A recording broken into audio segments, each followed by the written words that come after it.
Hai, Assalamualaikum warahmatullahi wabarakatuh. Selamat pagi anak-anak. Apa kabar hari ini? Ibu harap semuanya baik-baik aja ya, kuat, sehat, dan semakin semangat untuk belajar. Alhamdulillah, luar biasa. Terima kasih loh sudah mau menonton video ibu kali ini. Hati ibu seneng banget. Semoga ya video ibu kali ini bermanfaat ya. Nah, kali ini ibu akan membahas tentang layanan BKP. Semangat-semangat, ayo kita bahas. Tunggu dulu. Tapi sebelum ibu menjelaskan apa itu layanan BKP, ibu mau kenalan dulu biar ibu disayang sama anak-anak. Loh, kok disayang sih bu? Iya dong disayang. Sesuai pepatah mengatakan, tak kenal maka tak sayang. Makanya ibu mau kenalan supaya ibu disayang sama anak-anak. Ya boleh ya. Oke, perkenalkan, nama ibu Nopia. Ibu adalah seorang konselor sekolah atau guru BK di sekolah. Sudah kenal anak-anak? Kalau sudah kenal, jangan lupa ya disayang. Hehehe. Nah, sebelum kita membahas layanan BKP, ibu juga akan menjelaskan terlebih dulu tentang apa itu layanan BK. Anak-anak sudah tahu belum layanan BK itu apa? Atau sudah ada yang pernah melakukan layanan BK?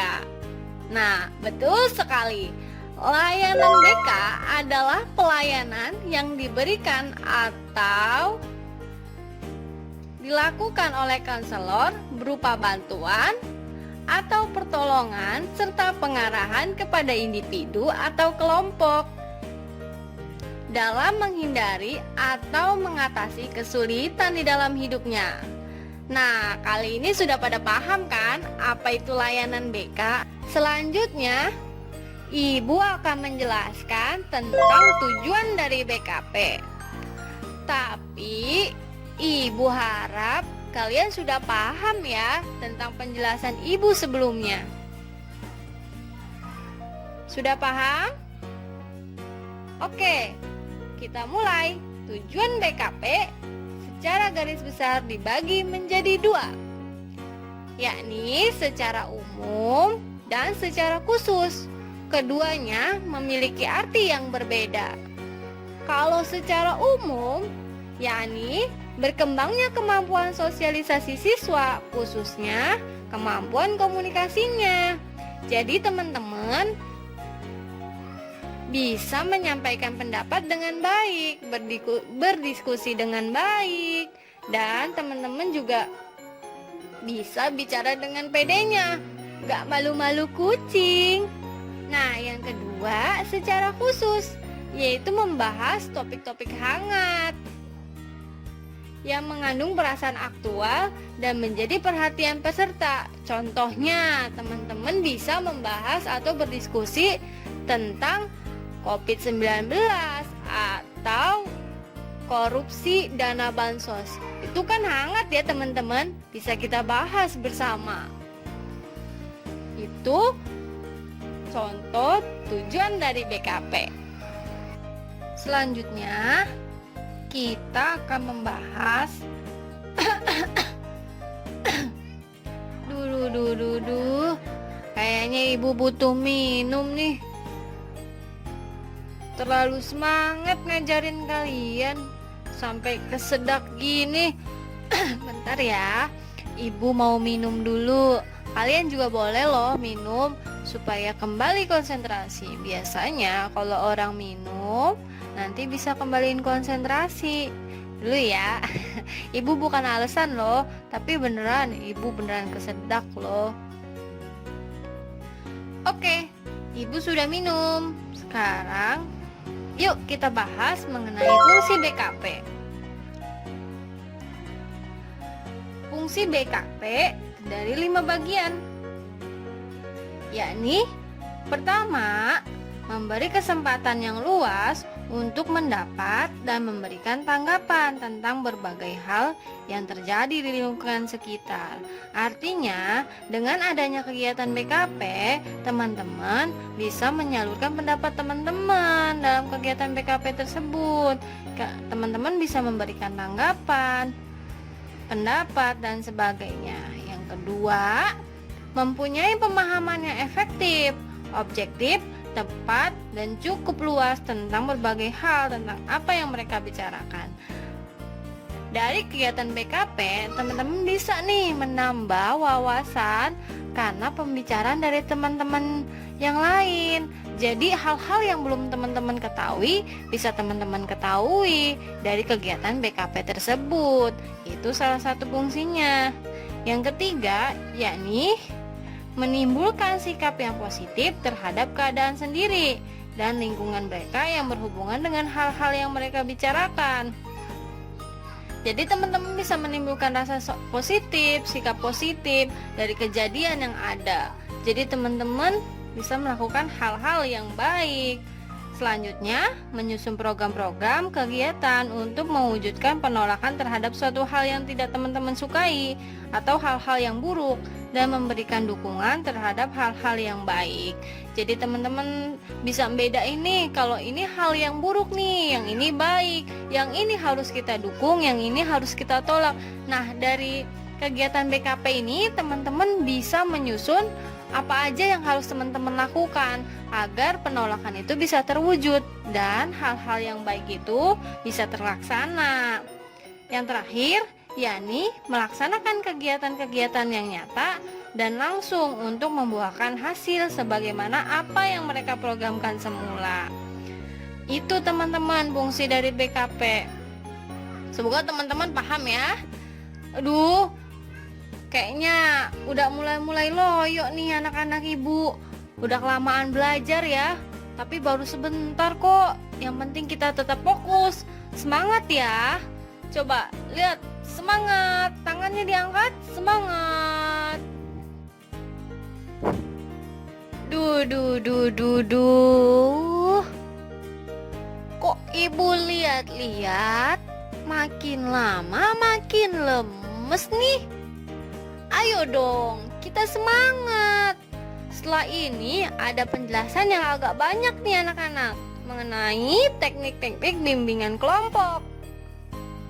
Kayaknya kita butuh pemanasan lagi nih biar anak-anak semangat. Ayo, berdiri.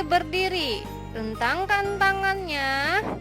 Ayo ikutin ibu, berdiri.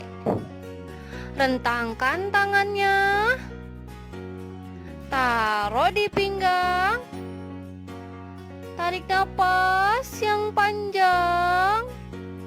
Buang. Tarik lagi.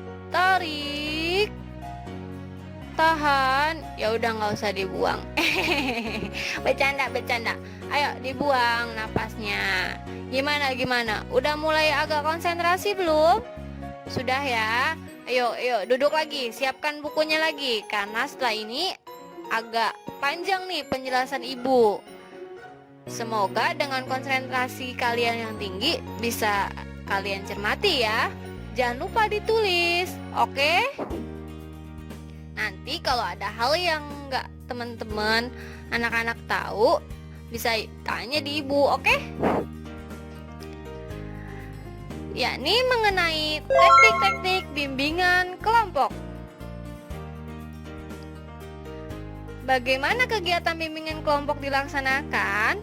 Kegiatan bimbingan kelompok menggunakan basis kurikuler dan sebagian besar kegiatannya berupa kegiatan di dalam kelas dengan menggunakan kegiatan pemberian informasi, tanya jawab, diskusi, dan kegiatan latihan dalam kelompok-kelompok kecil.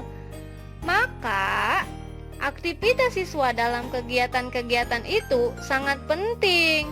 Teknik bukan merupakan tujuan, tetapi hanya merupakan alat untuk mencapai tujuan.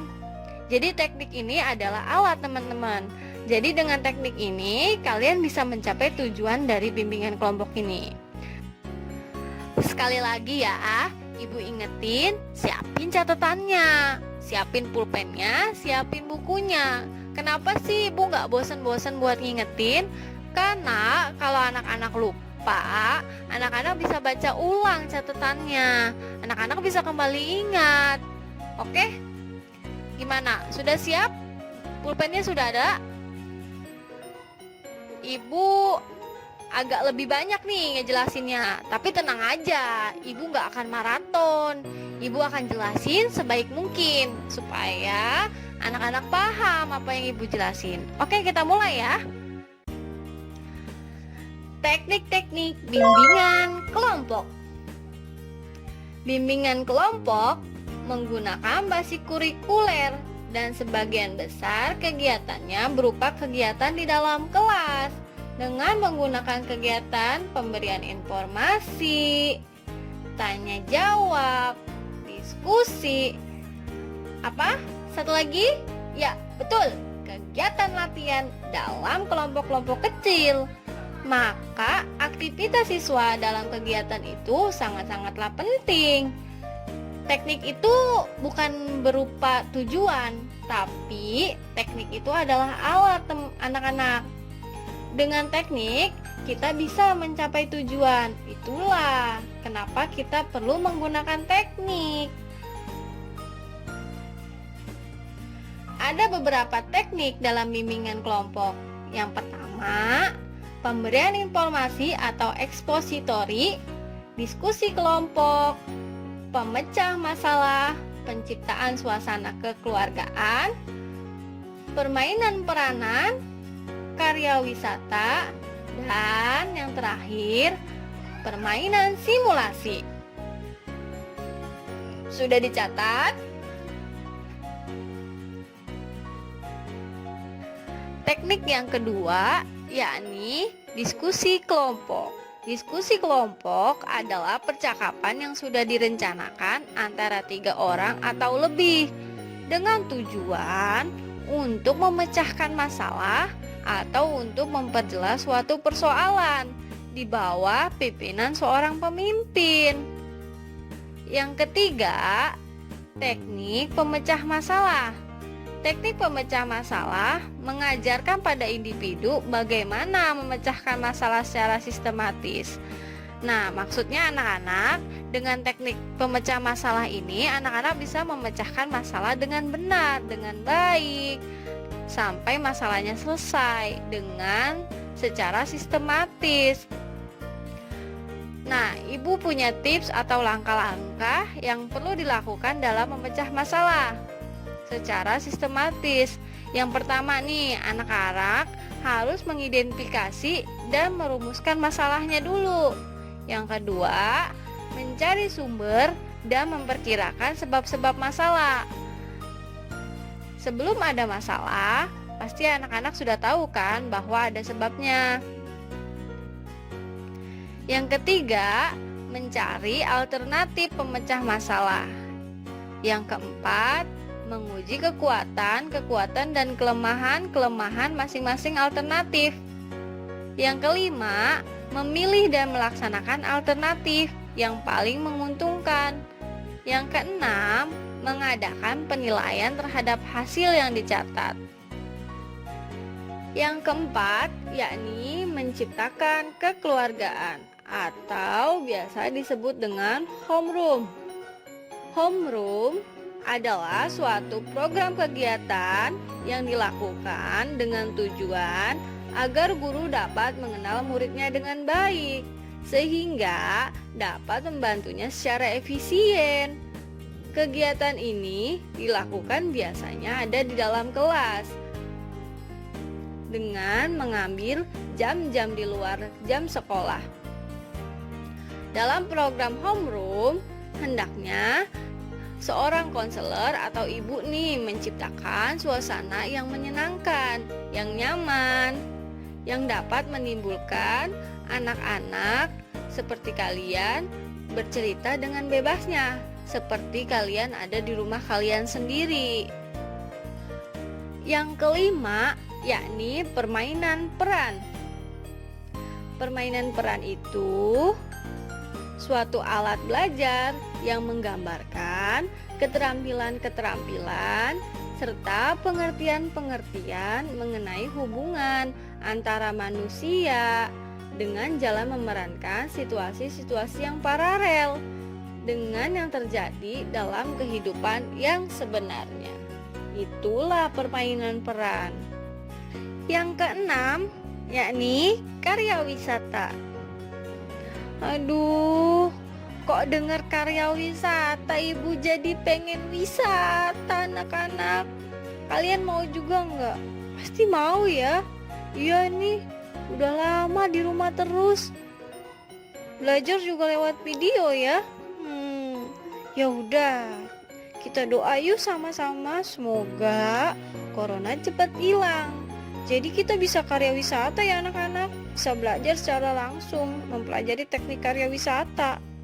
Ya sudah, sebelum ibu ajak kalian karya wisata betulan, ya udah ibu jelasin aja ya karya wisatanya. Semoga kalian paham, jadi nanti bisa diterapin ketika karya wisata betulan, oke? Jangan sedih, kita semangat. Karya wisata adalah metode belajar yang bertujuan menimbulkan rasa kerjasama dan rasa tanggung jawab.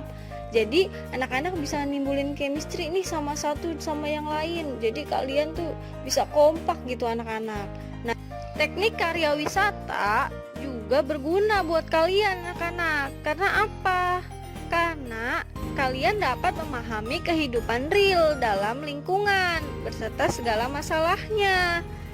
Nih, dalam karya wisata itu misalnya ibu akan ngajak kalian nih ke tempat-tempat yang bersejarah atau tempat-tempat yang memiliki kebudayaan tertentu. Misalnya kayak ke museum, ke kantor, percetakan, bank, pengadilan, atau tempat lainnya. Teknik yang terakhir atau yang ketujuh nih anak-anak, yakni permainan simulasi. Permainan simulasi adalah permainan yang dimaksudkan untuk merefleksikan situasi-situasi yang terdapat dalam kehidupan sebenarnya. Permainan simulasi dapat dikatakan perpaduan antara permainan peranan dan teknik diskusi. Itulah permainan simulasi. Wah, alhamdulillah ya anak-anak. Kelar juga materi kali ini.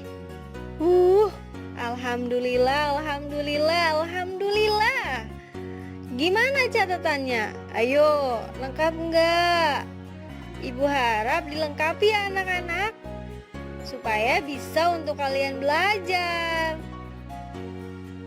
Kalau catatannya sudah lengkap, ibu juga mau pamit nih anak-anak. Terima kasih ya sudah mau menyimak video ibu kali ini. Semoga bermanfaat untuk kalian. Dan kalau ibu ada salah, mohon dimaafkan ya. Sebentar anak-anak. Ibu ada pantun nih untuk kalian. Didengarkan ya. Jalan-jalan ke Padang, pergi bersama dengan si Yugi. Doakan ibu berumur panjang supaya kita berjumpa lagi. Oke anak-anak, ibu tutup ya. Subhanakallahumma wa bihamdika asyhadu an la ilaha illa anta astaghfiruka wa atubu ilaik. Wassalamualaikum warahmatullahi